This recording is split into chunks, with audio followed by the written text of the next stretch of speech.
অসমৰ জনপ্ৰিয় অভিনেত্ৰী বৰষাৰাণীৰ বিষয়ে ইউটিউবাৰ ৰুচনা চাংমাইৰ ভিডিঅ'ত ওলাবৰ বাবে পইচা দিব লাগিব কৈছিল বুলি ৰিচেণ্টলি ৰুচনা চাংমায়ে তেখেতৰ ইউটিউব চেনেলৰ জৰিয়তে এই কথা ব্যক্ত কৰিছে।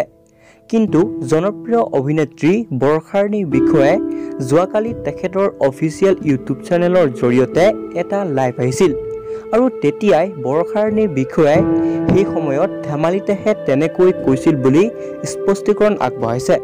কিন্তু অভিনেত্ৰী বৰষাৰাণীৰ বিষয়ে তেনেদৰে স্পষ্টীকৰণ আগবঢ়োৱাৰ পাছতো ইউটিউবাৰ ৰুচনা চাংমায়ে পুনৰ এক ভিডিঅ' প্ৰস্তুত কৰি বৰষাৰাণীৰ বিষয়ে মিছাকৈ কৈছে বুলি ব্যক্ত কৰিছে। অভিনেত্ৰী বৰষাৰাণীৰ বিষয়ে স্পষ্টীকৰণ আগবঢ়োৱাৰ পাছতো এনে অভিযোগ কিয়? আৰু আপোনালোকে বাৰু এই সম্পৰ্কে কি ভাবে? আপোনালোকৰ মতামতসমূহ তলৰ কমেণ্ট বক্সত কমেণ্ট কৰি জনাবলৈ নাপাহৰিব।